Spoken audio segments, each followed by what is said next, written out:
Welcome back to Blackacre Ranch, guys. Today I want to give you guys an update kind of on status of a number of things that have been lingering around, mainly about the small house, getting that thing built out, and a little bit of the handling facility if I get to it, and electrical, water, all that kind of stuff, because it's going to get time to build this little house.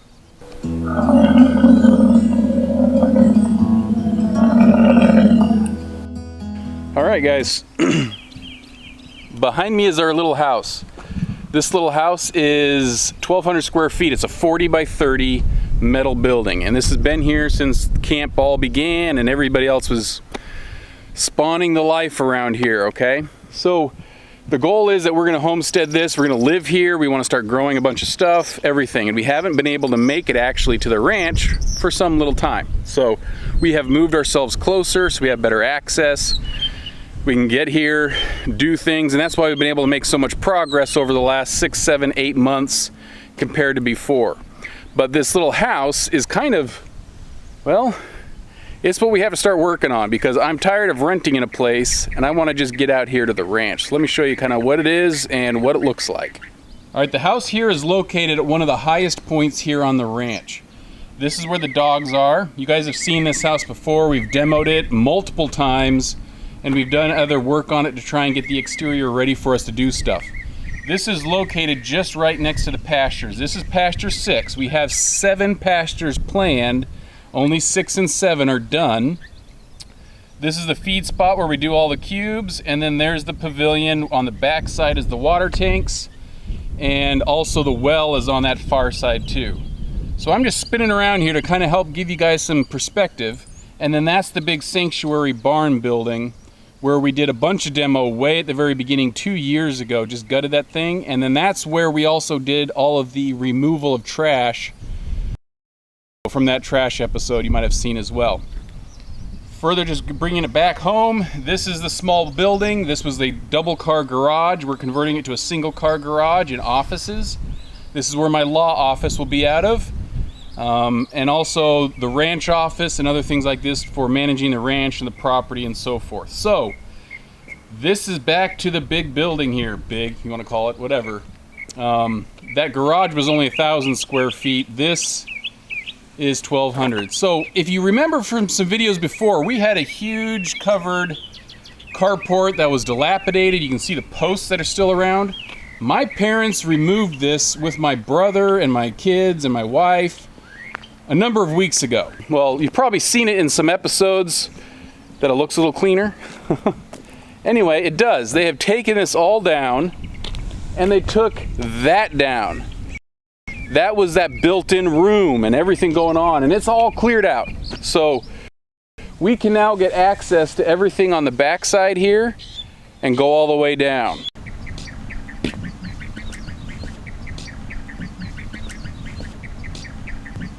This just looks so much nicer than it did before. Obviously the building has some problems. We've got a bunch of holes. We need to just redo a lot of stuff on this building, by all means, for sure. And unbury the air conditioner. But this is the back side, so this side faces east. And our goal here is we want to put a patio cover extending out. Make this a patio, not a sunroom like it was before. Make this a patio cover. And then where this little asphalt section is over here, make that concrete.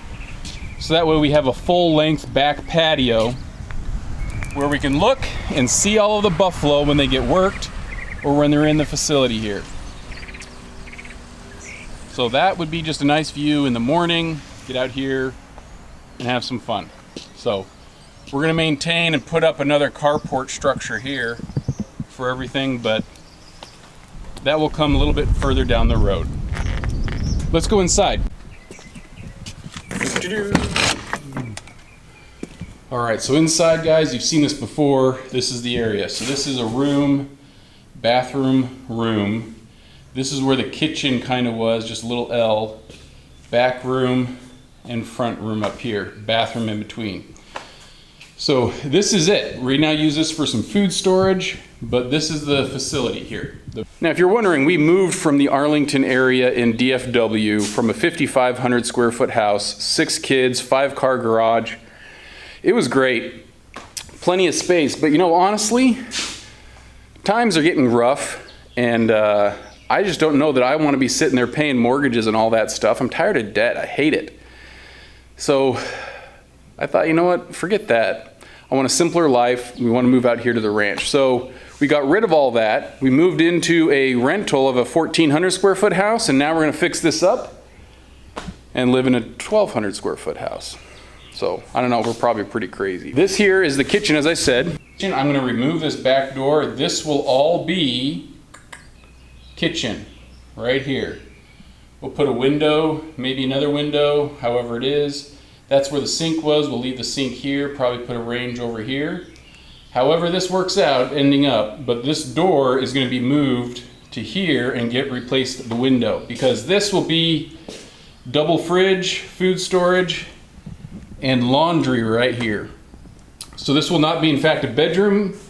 It's just going to be a kind of mudroom, pantry, laundry kind of facility. So anyway, there's a lot of work to be done in here, and this is going to be coming up due real quick. Now, I'll be honest with you, I'm not super like astute with metal buildings here, all right? I'm not like the metal building expert, but this is what's going on with this little guy. We're gonna have to figure it out, because I'm getting quotes 30 grand or more to do this stuff, and I'm like, you've got to be kidding. I've priced out materials and it's like 5 to 10. And I don't know, I just don't want to do that. I just can't seem to do that. So anyway, this guy is going to be hopefully starting relatively soon, either this month or the beginning of next month. All right, guys, number 2. The second thing that we've got is finally got some electric. So if you remember and have noticed in some of these fencing videos, we've all of a sudden got this brown trail right here. And it comes all the way around and comes up to the asphalt. These have been done through pins A, B, and C. So what they did was they trenched and have laid a bunch of electric line from the utility pole that's way out there. Now this is kind of a fiasco. They were supposed to bore this thing. I confirmed multiple times they're supposed to bore it. Luckily I haven't planted grass and all that other stuff, but they just tore up a lot of stuff. The workers were quick, they weren't bad, but anyway, I'm just not super impressed with the utility provider that we've got. I just think it was kind of lame, kind of stupid, and kind of cheesy. But whatever, we've got some electric, we just got to move on. Right here is the transformer that we've had, but the difference is now we have meters. So we have meters A, B, and C, and they're all for different purposes. I went ahead and had different meters put in so I can track electric usage for different buildings and different purposes. I know it's probably going to just increase your bill because there's a service charge for every single one of them, but I need to make sure, you know, what electric is used for what is accounting for what. For example, the little house that I've got is going to be different than the offices that I've got, and so the office needs to pay for its own electric. So I've got that split up. I have 200 amp, and a 325 amp, I think is what I got on those meters. And on the back side, I had them put in some disconnects. Now, or a breaker box. So this is the breakers. And I've got one here, here, and here. So I can now come by with some wire, pop it up, and then tap into these guys whenever I need, whenever I want, whenever I run any building. I don't have to worry so much about messing with the meters and other things. I just put a breaker in and I go. So I'm hoping that allows it to be a little bit easier on me to be able to hook up what needs to be hooked up. They did put me an outlet. So I do have power. Supposedly I can start drawing from that right now. But that also means we get to start removing all of that stuff and take the electrical out of that building and redo it. Those are massive, and on the other side of these guys is a wall of so many breaker boxes that's got to go. In fact, I don't know why they didn't take down that meter that's still sitting there, but they didn't. So the last bit of news is the water lines, okay? Now that I've got the electric that are hooked up, I can start doing all of these water lines. That tank that's sitting over there is going to be the water tank from the well, and it's going to feed the house over here. And so that'll be having a water tank, that'll have a pressure tank, and we're going to get well water the house. Everything else should be on gravity fed water that is supplemented by our well. I'm going to run tanks and that other water line, one to the house, and that's going to have the well, and then the other one I'm going to run all the way around, and it's going to be used to water all of this stuff out here. Pens A, B, C, pastures 4 and 5, and even maybe 1, 2, 3, all the way back up towards the front. So those are the plans. Now that I've got electric here, I feel more comfortable that I can get the wire run, laid, and water lines all at the same time, trench all these things, and get them laid out. We've got some portable panels that just arrived. So Jeff's in the tractor. He's gonna go take them off, and this will help finish some of our handling area and transitioning for our animals. So yay, we're really excited about getting these panels. So we've got 10 portable panels, and at the bottom, right down there, we've got one slide gate. So we're gonna see how well the tractor can get this off.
That was a little bit scary, actually, guys.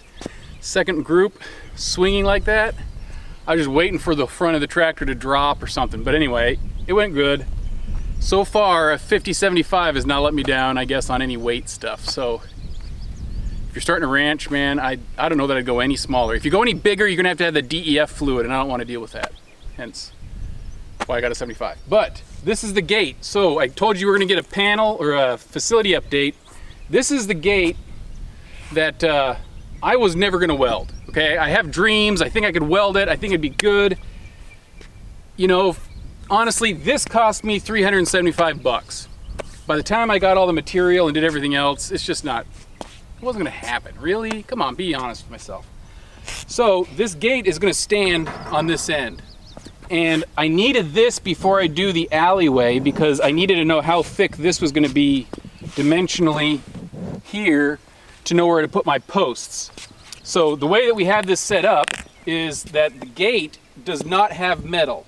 It has these flanges on the side, and we're gonna drop wood 2x10s, 2x8s, I don't even know what I told them. We're gonna drop it down here, put a screw on top, and that's it. You know, and so the reason I'm doing that is because metal is so loud, and I don't know, you know, I hate hearing that when they kick it, when they bump it, when they hit it, it just bang. So I'm trying to eliminate that. This is my idea. This was actually cheaper because steel costs are outrageous, but we're gonna try wood. But now that I have all this, we can stand it up over at the facility and kind of see what's going on. The other thing we got, of course, were these panels. We have 10 portable panels. These are 24 feet long. They're made out of like 2 3/8 or 2 7/8, okay? These guys, tubing, I think it's a 3/4 sucker rod. Anyway, these guys are really heavy duty, okay? We got those little chintzy ones for that little baby pen kind of a thing. Yeah, you know, it's not bad. Those are only 10 feet long. These are 24 feet long, okay? These are way more sturdy than those guys. Which one do you think is gonna last longer, hold up? This is probably the better value, even with the escalated prices. So these feet do not have removable feet, okay? These are just sitting there, pipe welded on the bottom. The Buffalo can go through and like rail on this all day long, and it's not gonna really make that much difference on it, okay? They're pretty stout. You can find some portable panels, which actually include detachable feet. I think Go Bob up in Oklahoma sells those, Go Bob pipe. This guy was like 60 miles from my house, a lot quicker. Anytime I've ordered from somebody like Go Bob, it's been 10, 12 weeks down the road. Like, just lead time is ridiculous, but it's been good stuff. It's just, gosh, it takes so long. So anyway, let me show you actually what we're gonna do with these things and why we got them, because this is actually gonna be necessary as we work our handling facility. At the handling facility, we have this 10-foot wide middle gate, or middle section area. We do have the gates. We are gonna put gates here and there. We just don't have the hinges still for it. But we're gonna come out from this line and we're gonna come to these 2 flags, approximately. And these flags are gonna be the narrow alley section. So this is the funnel section from here on back. So it'll go from 10 feet to about 30 inches right here, a diagonal across here. This spot is gonna be big enough to hold a couple buffalo, a couple adults. You could probably put 3 or 4 babies in it. This is not a squeezed, super, super tight area, but it's just enough to funnel them down in a kind of a holding thing. So the way the gates are gonna work down here is the alley can hold some animals, we can hold a few here, and then we can put a few in the alleyway here at 30 inches wide. And that's gonna come over to this spot where we're gonna start having the squeeze chute swung around, pivoted, and put it right here at the edge. So this little alley may only be, I don't know if I remember right, 16 feet, maybe something around there. So the squeezed alley right there, 16. We'll put the squeeze chute, and then they're gonna exit this direction. So follow me. So when we come out here, this is why we need those portable panels specifically. Because the animal's gonna exit around about here, and we're gonna funnel the babies to our post-sort pen A. We need some portable panels to give them some guidance and kind of do that. When we work the bulls, they're gonna go down the middle section between the posts, and then The females are going to go over this gate opening that's kind of sitting there by the 2 posts on the left-hand side. So between these 3 options, we need to have those portable panels to help direct them and give them some guidance. Also, over the 2.5 acres, when I segregate bulls, I may choose to do some stuff over there. But in general, you can always find something to do with some portable panels. And they're handy just to move quick and then take them out. Because I'm closing that section off up to the handling facility to here, my main driveway is going to be back behind me here, back around into 4 and 5. So I need to keep this stuff open most of the time, except for the selected times that I need to use the handling facility to direct the animals. So that's kind of what's going on. I did fail to mention, there will be a loadout opening also in that little funnel area too, to load out if I ever actually sell any more, right? But, so that's kind of why we need these portable panels. That's why I didn't want to use the cheap ones that don't stand on their own, that you'd have to accordion a lot. Those stand on their own, they're heavy duty. The buffalo aren't gonna mess around with them. So they're finally here. They're finally here. So good news. Anyway, that's the update, guys. I wanted to share it with you, let you know kind of how it's been going. Appreciate you joining along. This might be a short video, but I just wanted to give you an update and let you know kind of the status of where we're at with some things. So more to come. Stick with us, like and subscribe. Keep with us as we build out the house, the garage, the electrical, the wiring, the plumbing, and also some more pastures. All right, we'll talk to you next time. Take care. Bye.